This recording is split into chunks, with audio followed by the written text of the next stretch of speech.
So, we've got a number 1 deluxe meal. Is there anything else I can get you? Yeah, I'd also like a good night's sleep. Excuse me, sir? You know, the I didn't struggle all night with my uncomfortable CPAP mask, or something like the my wife didn't kick me out to sleep on the couch because of my constant tossing and turning. Sir, we don't have anything like that here. I think what you're looking for is Inspire. It's an implant that works inside your body to treat sleep apnea without a CPAP. That way you can breathe normally and rest more soundly. Come on! Oh, he sounds hangry. Inspire is the only FDA-approved sleep apnea treatment of its kind. It's helping tens of thousands of people finally get restful sleep. To learn more, visit InspireSleep.com. That's InspireSleep.com. Inspire, sleep apnea innovation. Inspire is not for everyone. Talk to your doctor to see if it's right for you, and review important safety information at InspireSleep.com. The Shark Deck. I'm Johnny Mac with your daily comedy news. You trust me, right? Okay, here's what I want you to do. I want you to pause the podcast and go see Oppenheimer. Hit pause. Okay, now that you're back, wasn't that movie awesome? I know it has nothing to do with comedy, but I loved it. The other people are going to see the Barbie movie. I asked the Late Bot to write some jokes about it. LateBot says, in the new movie, Barbie's BFF Skipper is the voice of reason in the movie, saying things like, Barbie, maybe don't wear high heels to climb Mount Everest.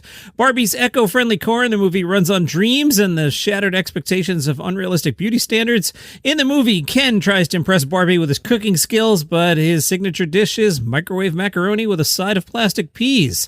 Tom Segura and Theo Von are keeping it fresh. Segura was on Theo Von's podcast and said, you know, the great thing is you have the ability to recognize that things are getting stale. And what happens is you think you're going out there doing show after show, and you go, what is it? And you realize, oh, I'm stale, I'm bored, and I do the same show beat by beat. I turn my face here, I gesture like this, it's hitting the mark and it's bad for you. So the first thing I try to do is open the next show differently, whether it's a joke from the act, I have to move to the front, or if I'm going to riff at the front, or I'm going to write like a whole new thing. It gives you this energy for the rest of the show because there's like something inside you that changes. Jim Gaffigan writes for the CBS website, and Jim wrote, summer's here, and so are those summer expectations. First and foremost, there's an overwhelming pressure to enjoy summer. I feel this every morning when I look out my window and go, it's nice out there. I guess I should go out there and be uncomfortable. Wouldn't want summer to feel unappreciated. I'm feeling that right now. It's sunny and dry out for the first time in like a month, and I want to be outside, but I have podcast to record. Jim writes, of course, it's not enough to just enjoy the summer. We're supposed to have well-mapped out summer plans. Every spring, the questions start, hey, you got any plans for the summer? What are you going to do this summer? Why do I need a plan? I thought summer was about relaxing. Are we supposed to schedule when we relax? That sounds stressful. I relax by not having plans. Good observation by Jim. Why does summer mean we have to travel? It makes no sense. Well, the weather is finally nice here. I guess we should go somewhere else. We live here. All our stuff is here. Why would we go somewhere where our stuff isn't? Jim adds, have you been to the beach? It's all sand and bugs. I never understood the appeal of the beach. Sometimes you have to pay to park at the beach. You pay to park. And if you want to sit down, you have to bring your own chair. Yeah, I'll pass on the beach. Jimmy Kimmel spoke to the Las Vegas Weekly about Las Vegas and said, I think comics love coming here now. It used to be that the audiences here were weird. With downtown blossoming the way it has and with the locals really coming out to the comedy clubs, it wasn't the case when I grew up here. You'd have to drive to the Improv in LA if you wanted to go to a comedy club. It's fun to see the various levels of comedy, and I love meeting a comedian who tells me they're from Vegas. It's getting less rare. This is a very weird town. It's a big town and a small town simultaneously, and I didn't realize how weird the city was until I moved, and people were shocked to hear I grew up in Las Vegas. They don't imagine that there are Little League teams here. They think of a Little League team, they imagine the kids being chased around by one of the Siegfried and Roy Tigers. I did a lot of interesting stuff growing up. I had access to real show business. My best friend, who's now my band leader, his dad was the room service butler for Bill Cosby. Time out, Jimmy? I'm not sure you want to brag about somebody being the room service butler for Bill Cosby. Google words like Cosby and hotel and get back to me. But I digress. Kimmel says it's very important to support local comedians. People sometimes ask me if I feel competitive with the other clubs. Jimmy owns a club in Vegas, and I don't. I think the more comedy clubs there are, the more funny people there are, the more stars that'll come out of Las Vegas. We didn't have anything like this when I was a kid. I was pretty much limited to making prank calls and calling jokes into a radio station. Now you see people on social media, and they're much more inclined to get up on stage. They have followings when they're teenagers. I take a lot of interest and pride in performers who are coming up out of Las Vegas. I'm rooting for as many comedy clubs as we can possibly handle. The Las Vegas Weekly asked Kimmel, hey, you have to remain relevant to become the longest-standing late-night talk show host. Does that come with the responsibility of always having to be on? Jimmy says, I work very hard. There are comics who work really hard, and there are comics who don't. Some of the comics who don't are just naturally funny enough to make it work.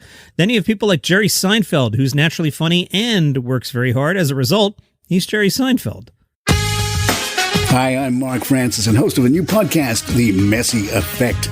Join us as we take you into the exciting new world of Argentine soccer phenomenon, Lionel Messi, and his new life at Inter Miami. Will bring you into the glitz, the glamour, the star-studded events, along with the exciting journey to a new world of U.S. soccer and international football with news and stories 3 times a week. Come along for the ride as Messi, Miami, and Major League Soccer experience the journey of a lifetime. Get the Messi Effect wherever you get your podcasts. I'm Erica, 1/3 of the podcast Books and Betches, a comedy book podcast where we swear, spoil, and we talk about... Whoa, you cannot say that in this. What do you mean? That's our slogan. It's our gimmick. How about we just give some examples of things we talk about? Well, there's a lot of chaos. I'm Kristen, and with me I have... Whopper! No. A lot of sidebar conversations. Are you denying the existence of chupacabras? You know what, Erica? Yes, I am. You can listen to new episodes of the Books and Betches podcast every Tuesday morning, anywhere you get your podcasts. The Montreal Just for Laughs Comedy Festival continues. Taking a look at tonight's lineup, 7 o'clock Britannic, 7 o'clock Just for the Culture, 8:30 The Lucas Brothers, 9:30 The Nasty Show, 10 o'clock Ursula Carlson, It's Personal, 11:59 The Nasty Show, 11:59 Midnight Surprise. Now, if we've been playing my little game of what would we do if we went to the festival, we have checked all these boxes already. We've seen all of these, so I guess let's just drink. Festival kicks into full gear next week. Gina Yashere is touring Detroit.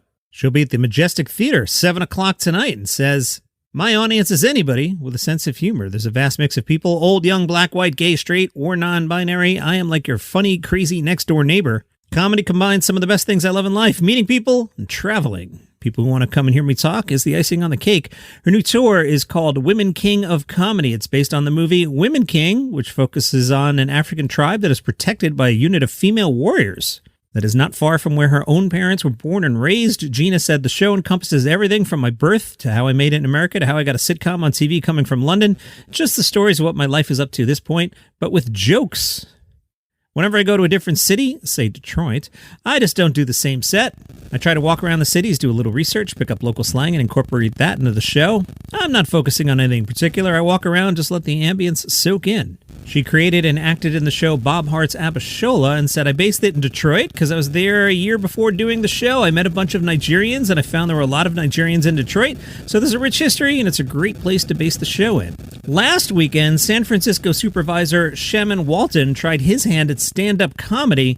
He's not trying to be reelected or anything, so I guess he was like, let's go for it. The San Francisco Standard said, dressed in jeans, two-tone Nikes, and a flat brim SF baseball cap, Walton looked relaxed before a packed crowd of folks who paid $30 a pop to get in. He signed copies of his book, and then he paced the stage, riffing on topics from the media's treatment of him to white people's fondness for bragging about their black friends. During his 10-minute set, he poked fun at environmentally conscious virtual signalers who think everything needs to be green. Walton said someone once asked him if his job was green, and he said, MFR, I don't know, the money green. He added, he doesn't care what the media says about him. However, he couldn't resist in firing back to allegations in the press from last February that he had single-handedly delayed a much-anticipated hearing on reparations for San Francisco's black community by taking a week-long vacation in Colombia that included a stop at a Hooters in Medellin. Sentence I didn't expect to say. Walton said, how the F did I set reparations back? What about the 300 other years? And lest you think TikTok is stupid, after the Sphere grabbed the world's attention with its 4th of July show, that's the big round thing that looks like a screen in Las Vegas, the internet has been buzzing with memes. Multiple Instagram and TikTok Sphere filters have emerged that allow people to put their face, cat, or favorite TV show clip on the Sphere's screen. Comedian Zachary Barker took the filter, and he started thinking, what would a giant ominous sphere talk and sound like? So he started the Orb series. It started as this authoritarian, all-watching, all-seeing eye, so I figured if the Orb was a giant, ever-watching police-state thing, what would it be looking out for? The Orb series depicts the Sphere accosting Las Vegas visitors for illegal and debaucherous behavior.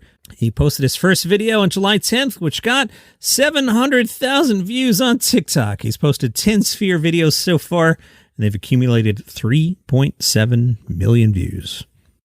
I'm just going to sit here in the basement and talk to you guys. And that's your comedy news for today. Follow the show for free on Apple Podcasts, Spotify, YouTube, wherever you get your shows. Even TikTok, I guess. I throw some clips on TikTok. Sure. I'm just as bad as everybody else. See you tomorrow. Hi, I'm Mark Francis and host of a new podcast, The Messi Effect. Join us as we take you into the exciting new world of Argentine soccer phenomenon, Lionel Messi, and his new life at Inter Miami. We'll bring you into the glitz, the glamour, the star-studded events, along with the exciting journey to a new world of U.S. soccer and international football with news and stories 3 times a week. Come along for the ride as Messi, Miami, and Major League Soccer experience the journey of a lifetime.